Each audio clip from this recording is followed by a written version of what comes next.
agradecido por ti, já estou com a língua desenferrujada porque já estamos aqui no segundo episódio do dia, mas está tudo bem. Bem-vindo novamente, Carlos. Muito obrigado. Olha, agora vamos falar sobre família, não é? A família, sim, é um ponto muito crucial, muito importante. Vamos então começar. Se calhar podemos começar pela superproteção, não é? O medo e o não deixar e não faças e vais-te magoar e cuidado, essas coisas todas. Cuidado, não caias. Pronto. Pronto. Falando um bocadinho sobre esse ponto, é um bocadinho sensível. Eu venho de uma família assim um bocadinho disfuncional. Pronto, posso dizer que é disfuncional. O meu pai era um bocadinho ausente, a minha mãe trabalhava muito e pronto, eu fui assim um bocadinho arisco. Para além de quando chegava a casa sempre ficava de castigo porque fazia asneiras, né? Pessoa normal, eu sempre quis ser sempre normal, imitar os outros, então também ia atrás deles e só fazia asneiras. Mas sempre via a preocupação da minha mãe de não caias, olha que te magoas, olha que vais-te magoar e depois vais ficar pior e pronto, porque, né, estamos a falar nasci em 80, anos 80, 90, a deficiência era um tabu, as medicinas eram muito ainda presas nas opiniões estrangeiras, era tudo feito por tabelas e por números, e se tu tens isto, encaixas nesta deficiência, Sim, se tens sim. aquilo. É aquela coisa do modelo médico da deficiência de unicamente querer curar ou Sim, diminuir todos os tipos de comorbilidades que pudessem existir era. e que neste tempo agora estamos a assistir quase a uma readaptação da sociedade à pessoa com deficiência e não o contrário, não é? Sim, Não sim, é a sim, pessoa com deficiência que se tem de adaptar, aliás, sim, não é a pessoa com deficiência que se tem de adaptar, é a sociedade que se tem de adaptar à pessoa com deficiência. Isto é tudo muito bonito na teoria, mas depois na prática sabemos que não é bem assim, não é? Não se aplica. Infelizmente não se aplica, porque continuamos a falar com um colega também aqui no podcast. Eu ainda continuo a ser perseguido nos centros comerciais. Com os olhares. Não, vão mesmo atrás de mim. Eu vou para um corredor e as pessoas vão atrás de mim. Eu vou para outro corredor, essa pessoa está lá e continua atrás de mim. E como é que eu sou capaz de pegar no saco de arroz e como é que sou capaz de comprar carne e como é que sou capaz de... aliás, a minha assistente já chegou a sentir-se tão incomodada a perguntar se ela precisava de alguma coisa, se tinha alguma dúvida e... Pronto, e a pessoa só vira costas e foi-se embora, sentiu-se constrangida, mas ela não imaginou que também estava-me a fazer sentir Sim. constrangido sobre essa situação. Uma vez deitei a língua de fora a uma pessoa. Isso não, isso...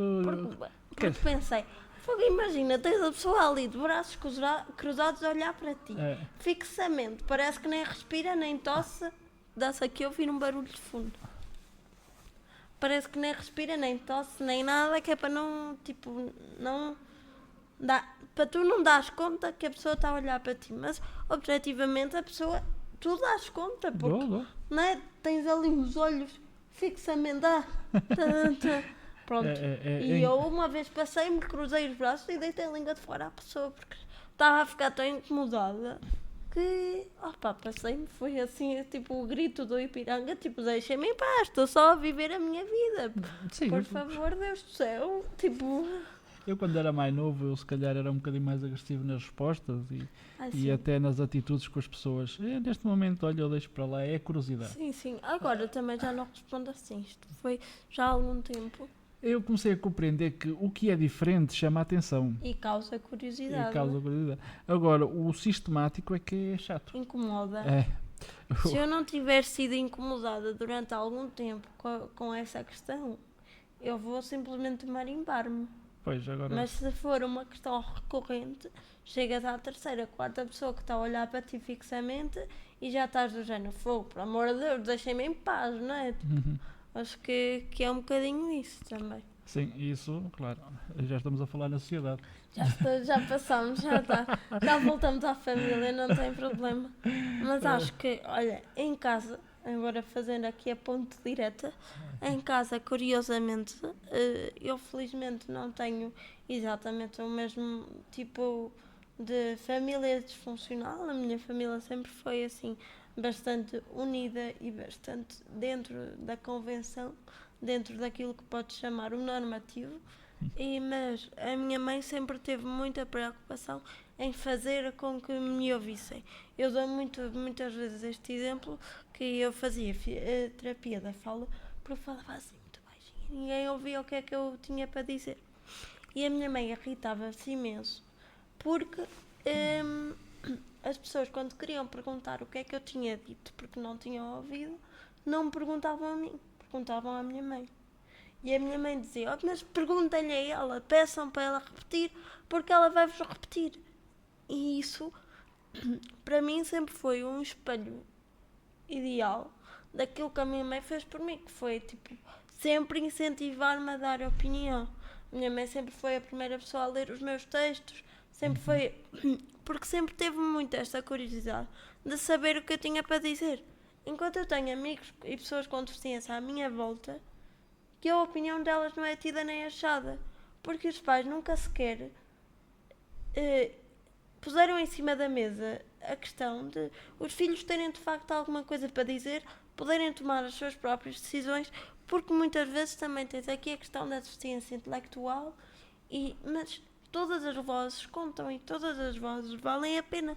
Se nós não temos isto na nossa cabeça, e se acima de tudo as primeiras pessoas do teu núcleo não têm isto na cabeça, é uma trama gigante. Fantástico. Essa opinião e esse comentário é fantástico. A pena é que não se aplica. Só uma minoria, se calhar, aos olhos do meu pai, infelizmente não valia a pena investir nada. Nos olhos da minha mãe eu era obrigado a fazer tudo. Pois. Era um contrassenso ali em casa um bocadinho... Como é que te equilibravas nesse contrassenso? Como é que eu me equilibrava? Ausentava, fugia. Simplesmente, quando o meu pai estava em casa, eu andava na rua. Quando a minha mãe estava em casa, eu tinha que lá estar, que tinha que ir ajudar. Era mais ou menos do género. A minha mãe sempre trabalhou muito. Como era cozinheira, tinha turnos e então só estava um bocadito à tarde. Quando ela saía de manhã, nós íamos para a escola, quase não havia. E eu só via um bocadito à tarde, quando ela tinha as suas horas livres à tarde. O meu pai tinha um horário normal, mas pronto, quando chegava, gostava muito de ir ter com os amigos. E só voltava à noite em casa e já não era em bom estado. E foi a minha educação, e digo, foi tudo a minha mãe. Meu pai, para mim, é ausente e ponto final, parágrafo. Tudo o que eu sei até hoje foi tudo através da minha mãe. E era isso, o meu pai estava em casa, eu fugia. Dizia que tinha alguma coisa para fazer, ou quando ele chegava eu já não estava, ou fingia que estava a dormir. Sim. E quando a minha mãe estava, que era diferente, tinha que fazer tudo. Ela muito cedo me ensinou a arrumar, a cozinhar, a fazer todas as tarefas da vida diária. E agradeço. Sim, agradeço porque hoje em dia consigo ser uma pessoa autónoma, independente, vivo sozinho com a minha filha, né? Vivo sozinho com contrassenso. Vivo com a minha filha. Vivo com a minha filha e consigo. Vamos aqui pedir desculpa à tua filha porque ela vai ouvir e vai me criticar, de certeza. Pronto. Ela consigo viver com a minha filha, temos a nossa casinha, as nossas coisinhas e temos a nossa vida. Tudo graças ao que fui aprendendo pela vida, né? Porque a minha mãe, para além de me ver uma pessoa com deficiência e me proteger para não te magoas, não faças isso, não faças aquilo, no entanto, por outro lado, ela via que eu era um rapaz que queria fazer, então começava-me a dar tarefas. Olha, hoje vais fazer isto, olha, amanhã vais fazer aquilo. Acho que é assim. Muito capacitar, não é? Sim. Acho que, por um lado, as nossas mães têm medo que nos magoemos e que... Agora, por exemplo, vou dar um exemplo. Este fim de semana fiquei sozinha em casa. Foi a primeira vez que eu fiquei sozinha naquele casarão. Fantástico. E gostei imenso. E inclusivamente tive vários convites para ir passar. Fui à casa da minha tia almoçar, inclusivamente obrigada a tia pelo almoço, porque estava delicioso. Mas no dia seguinte o meu irmão ligou-me e perguntou: queres vir almoçar connosco? E eu obrigada, deixa estar, eu estou bem. Eu também, a vizinha tinha-me convidado para almoçar e eu assim ficaria perto de casa para depois fazer a minha vida. Inclusivamente, obrigada Salvador pelo convite, mas pronto, de facto, também me soube bem desfrutar da minha independência, da minha autonomia, da capacidade de estar em casa sem sem estar constantemente alguém preocupado comigo e não sei o quê. E eu sei que a minha mãe esteve constantemente preocupada, mas também me deu muito esse espaço para existir neste fim de semana, ainda que tenha sido só um fim de semana, já senti como tendo sido um estágio assim de preparação para Madrid, estás a ver? Tipo assim, olha, primeira fase feita, agora vamos ver as próximas fases. Acho que, como estávamos a falar também no outro episódio, há muito esta necessidade de ir vivendo dia a dia, etapa a etapa. E pronto, acho que com a proteção da minha mãe, que não te vou mentir, deixou-me tudo pronto para tipo o pequeno almoço em cima da mesa, mas pronto, foi uma questão de preparação que ela teve necessidade de fazer também para poder ir descansada, estás a ver? Por isso há que respeitar esse ponto e sou extremamente agradecida, mas deixou-me tudo preparadinho e se faltasse alguma coisa ficou-se a sentir super mal porque, por exemplo, não me tinha deixado um grande almoço assim, mãe, mas eu posso... Está bem, filha, mas tenho que deixar condições mínimas, mas as condições mínimas quase que são as máximas. Claro. Estás a ver? É tipo assim. Mas lá está, tiveste que marcar a tua posição e dizer que eu quero ficar sozinho. Exato. Foi isso que eu fiz desde o início. Eu sempre mostrei aos meus pais, mais à minha mãe, claro, que eu quero viver assim, independentemente do que tenho ou do que sou. Eu quero fazer isto, eu quero fazer aquilo e sempre fui à luta atrás disso. Era impossível, meus pais, tu tiras a carta, como é que é possível? Não, eu quero e vou. Ponto final, parágrafo, vou. E ia. Essa determinação é algo muito importante. Principalmente, que eu acho que, sobretudo porque é bom para ti teres noção que és capaz e não no sentido de, sou uma força da natureza ou sou capaz de tudo e mais alguma coisa, mas no sentido de, se aquele é capaz, eu também sou, não porque tenho complexos de ser menos, mas porque simplesmente eu tenho que fazer a vida por mim, não é por mais ninguém, estás a ver? Então, se tu não experimentas, como é que sabes que não és capaz? Exato. Claro, é só pôs essa questão ao contrário. Eu sou capaz, tu não és capaz, sei lá, eu tenho que experimentar para ver. Exato. E por isso sempre fui muito arisco nessa situação. Eu vou experimentar, eu vou e ponto final, parágrafo. Por isso é que, prontos, fui de férias para um lado e já vim com uma filha para o outro. Prontos, mais ou menos isso. Pronto, acontece. Mas então, ainda bem, a verdade é essa.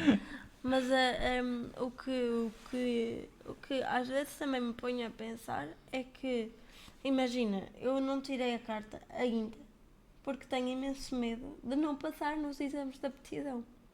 Porque isto é uma estupidez, porque é só fazer os exames de aptidão e ver se dá. Desculpa lá, tu tiveste 4 anos numa faculdade a tirar uma licenciatura.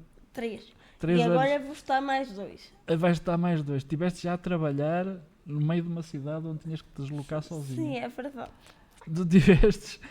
Mas tu estás a continuar a estudar e a andar de trás para a frente a fazer a tua vida autónoma e independente. Sim. Tu já passas fim de semana sozinha. E tens medo de fazer um exame de código? Estou aqui a admitir publicamente que tenho medo. É verdade, porque eu sou muito despistada e porque tenho medo de me enfaixar no meio da estrada. Por isso, pronto. É engraçado. Não, é engraçado porque os medos que tu tens não é por causa das tuas limitações. Não, é mesmo por causa da distração. Eu sou muito distraída. Então tenho medo de me darem, carta branca para tirar a carta, fazer o que eu quiser e depois, de repente, logo na primeira rotunda, caramba, vi um passarinho, ai que lindo, pumba, já foi. Então, pronto. Ainda não fui tirar a carta porque eu tenho medo dos passarinhos na estrada. Fantástico. Vais nos dias de chuva que eles não andam muito na rua nesse dia. Não, mas, por exemplo, a minha filha tirou a carta há pouco tempo e agora tenho andado assim, tipo, no lado do pendura. Do pendura. É assustador. É assustador, mas não posso passar essa imagem para ela não criar esses medos que tu tens. Exato. Mas, tu é assim... Queria-te fazer aqui uma pergunta. Força. Estamos a falar da superproteção dos nossos pais, do medo que eles têm de nos deixar cair, de nos deixar bater com a cabeça. Como é que é ser pai? porque também calculo que tenhas esse dilema interior constante de não vás, tenho medo que caias, tenho medo, não necessariamente desta forma, mas como é que é? Olha, é assustador. É horrível. É pânico mesmo. Eu sempre quis ser pai desde criança e de uma menina, e por acaso tive a sorte de calhar essa situação. Que bom. Sempre tive a ajuda da minha mãe na criação da minha filha. Infelizmente também da minha filha não era assim muito presente. Pronto, depressões pós-partos e essas questões todas criaram ali uma situação horrível e pronto, era eu mais o presente. Mas era horrível, claro que era, porque nós temos ali um tesouro, algo muito querido, algo muito desejado, e depois de repente vês que ela já está-se a mexer sozinha e que tu não estás ali ao lado, e depois já começa a pegar nisto, a pegar naquilo, e tu começas a criar aquela... O que os nossos pais têm connosco, não é? E que nós tanto falamos agora mal, e no entanto eu fiz isso também, mas pronto. Felizmente a minha filha não tem deficiências físicas que me fizessem criar ainda mais preocupações. Sim. Mas claro que eu sou um pai galinha mesmo, muito galinha. Se ela não me ligar todos os dias, eu vou atrás dela. Mas sabes que é uma coisa que eu gosto bastante de ver, a relação que tens com a tua filha, porque acho que é mesmo assim uma coisa super bonita. Essa relação transformou-se mais ou menos aos 13 anos dela, foi quando houve a ruptura da separação da mãe. Nós deixámos de ser pai e filha, começámos a ser amigos. Ficámos muito isolados. Foi algo que nos quebrou, tanto a mim como a ela, e depois deixámos de ter aquela retaguarda havia muitos amigos para isto, muitos amigos para aquilo, e de repente deixou de aparecer essas pessoas todas. Então nós começámos a apoiar-nos um no outro, e a falar de tudo um pouco, e criar este vínculo mais de amizade que pai e filha. Claro que eu não vou deixar de ser pai.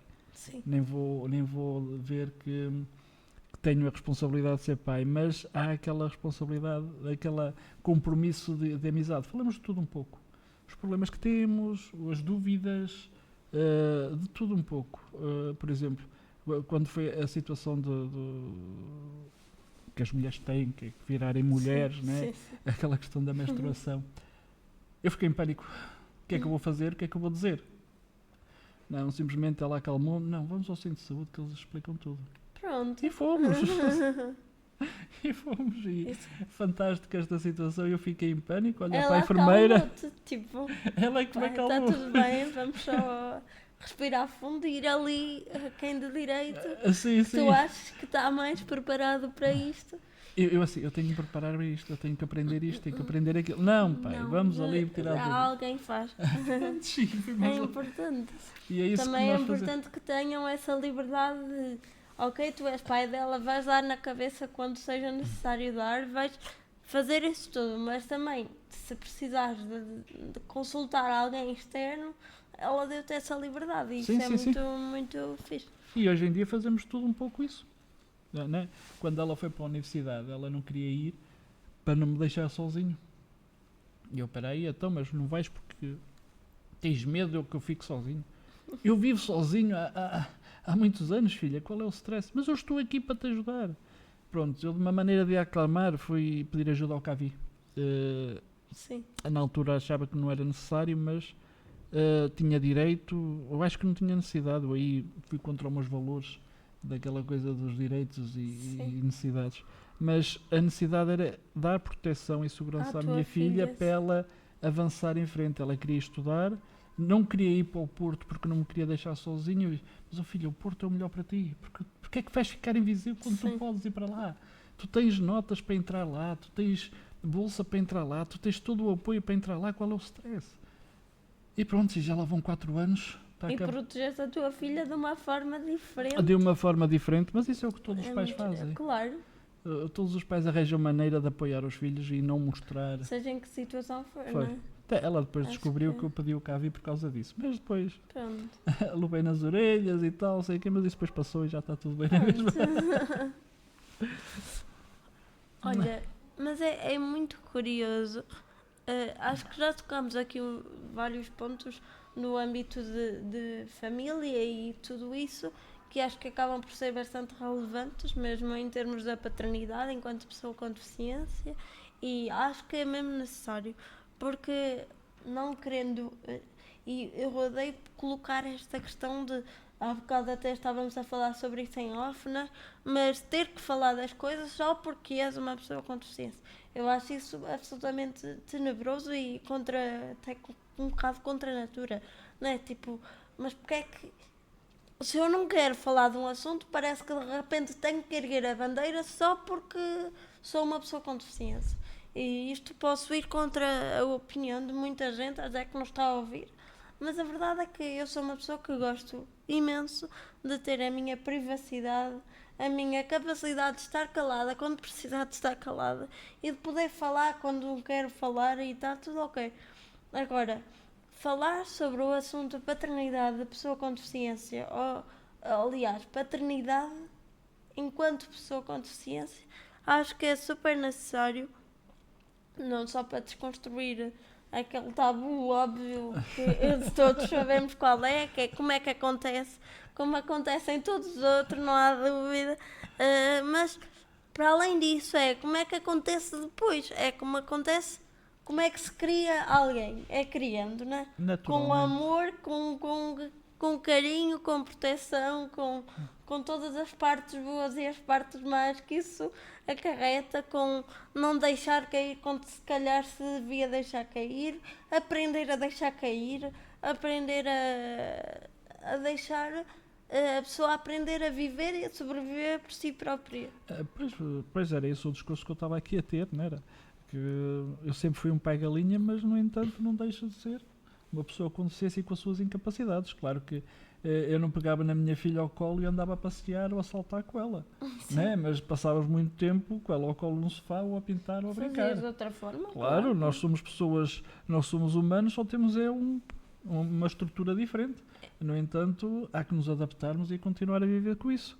E é o que tenho feito até hoje. Infelizmente a minha doença é uma degenerativa, ela vai avançando. Eu, quando a minha filha nasceu, era uma coisa, agora sou completamente outra, né? Isso também acontece com toda a gente, vai envelhecendo e vai perdendo capacidades. Eu vou só é mais uma rápido. questão de adaptação. Eu só sou um bocadinho mais acelerado, mas pronto, é adaptar-nos a essa situação. E foi assim que eu fui criando a minha filha. No entanto, não deixo de ser um grande pai. Claro, Também claro que não. Também tenho 1,65 m, não é? Olha, eu só tenho 1,44 m. Estás a ver?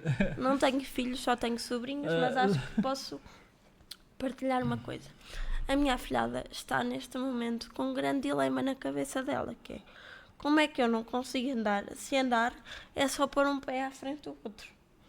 E a minha sobrinha, aos 6 anos, descobriu este dilema, porque para ela sempre foi naturalíssimo que eu não conseguisse andar. Ela sabe que eu preciso de ajuda, inclusivamente ajuda-me a vestir, porque gosta imenso de me ajudar a vestir, e nem é que eu preciso de ajuda para me vestir, mas ela tem gosto e pronto, e eu faço esse processo de também ensinar-lhe a questão da ajuda, sem que seja demasiado, não é? Obviamente, mas ela tem gosto e eu acabo por fazer isso com ela, que acaba por ser uma brincadeira, quase como brincar às mães e aos pais, mas no caso a filha sou eu que sou uma. Não, estou a brincar, mas é verdade. É que ela gosta muito de cuidar, mas recentemente apareceu-lhe: oh tia, mas tente. E eu: não consigo tentar, Mercedes, não dá, eu caio no chão. E ela tem esta questão, mas pronto, agora já tentei explicar que o problema não está nas pernas, está aqui. E que está tudo bem, que é mesmo assim, mas para ela é de facto difícil de perceber. O meu sobrinho Vasco, que é mais velho, dizia-me assim: ah tia, mas se eu der um beijinho nas pernas, as pernas melhoram. Isto já foi há muito tempo. E ele dizia: mas se eu der um beijinho nas pernas, o dói sai e a tia consegue andar. Pronto. E eu na altura expliquei que não era assim, mas que ele podia dar beijinhos nas pernas se ele quisesse, mas que não ia funcionar muito bem. E pronto. Acho que também tem a ver, porque é que eu estava a falar disto, desta necessidade de explicarmos às crianças que os corpos são diferentes e que não há problema nenhum nisso, e que eu posso brincar, posso me atirar com eles para o meio do sofá, posso cair e eles... A brincadeira preferida é eles fazerem-me cair e depois virem todos para cima de mim, porque sabem que é fácil fazer-me cair, e então gostam todos muito de vir para cima de mim, saltar, brincar, rir, gargalhar à vontade. E pronto, e é sempre, eu levanto-me, eles deitam-me ao chão, eu levanto-me, pronto, e é sempre assim. Mas é assim, que eu no fundo também, eles acabam por perceber de forma natural que a diversidade existe, e depois vão sempre fazer para, tia, aquele menino tem uma cadeira de rodas, ou aquela menina está no andarilho como a tia. Pois é, a vida é assim, Mas, cada um tem as suas diversidades e está tudo ok. mas reparaste como crianças tão pequenas preocupam-se por nós? É É verdade. tão fofo isso. Eu acho isso É. tão giro. Houve no outro dia uma situação lá em casa que, por exemplo, os meus sobrinhos este fim de semana ficaram chocadíssimos como é que eu tinha ficado sozinha em casa. Chocadíssimos. A tia está sozinha em casa? E está com quem? E como é que faz? E não sei o quê. Porque eles próprios têm essa preocupação dentro deles. Depois eu expliquei que eu estava bem, que não sei o quê. Depois sabes que a tia durma com os anjinhos, boa noite. E aquilo aqueceu-me tanto o coração. Aquela preocupação de criança assim pura pronto, e tranquila, que foi mesmo assim uma coisa boa. E eu acho que as crianças também têm essa capacidade de preocupação, que tem que ser, obviamente, orientada para não ser uma coisa extrema, não é? Porque aí já estão, de alguma forma, a discriminar, ainda que seja não intencional, não é? Mas se for uma coisa orientada, consegue ser uma coisa do cuidado mútuo. E eu acho que isso é muito importante. É extremamente importante. Não sei se vamos ter muito tempo para falar sobre isto, mas na adolescência, já pensaste o que é que um jovem, o teu sobrinho, a minha filha, ou outras pessoas que convivam com pessoas com deficiência, o que passam na adolescência porque se convivem connosco? Sim. Eu senti isso na pele. Eu fui obrigado a esconder-me para a minha filha ser aceita em grupos de escola. Eu fui obrigado a faltar a reuniões de pais Meu Deus. para a minha filha não ser super bem tratada. Sim. Porque ela queria ser uma jovem normal, uma jovem conquistadora, uma jovem batalhadora, e eu não podia ir às reuniões de pais. A mãe desapareceu e eu não podia, tinha que arranjar desculpas para não ir e pedir que me mandassem os relatórios ou fizessem os resumos ou falar com os professores e explicar o porquê é que não ia, porque depois os colegas, como é que está o teu pai? A Beatriz tem um pai assim. Pronto, eram essas questões que me magoaram um bocadito. Sim, imagino que sim. Magoaram muito. Não é fácil. Magoaram muito. Como eu sou um pai galinha, eu gostava de estar sempre presente. E essas situações, ainda hoje em dia ela está na faculdade e ninguém me conhece. Ela própria... Não, nós chegámos a um acordo mesmo, de que eu não preciso me mostrar para saber que tu és boa, nem tu precisas de me mostrar para saber que és incrível. Por isso, eu vivo bem com isso. Senti-me mal na altura, na adolescência, porque ela era tipo... não era convidada para festas de aniversários de supostas colegas, porque o pai ia. E depois ia sentir incómodo os outros pais. E se calhar iam dar mais atenção ao pai, dela em vez de ser a ela. Prontos, e para eu não ser o centro das atenções, eu deixava lá, nem saía do carro e venho buscar mais tarde, coisas assim do género.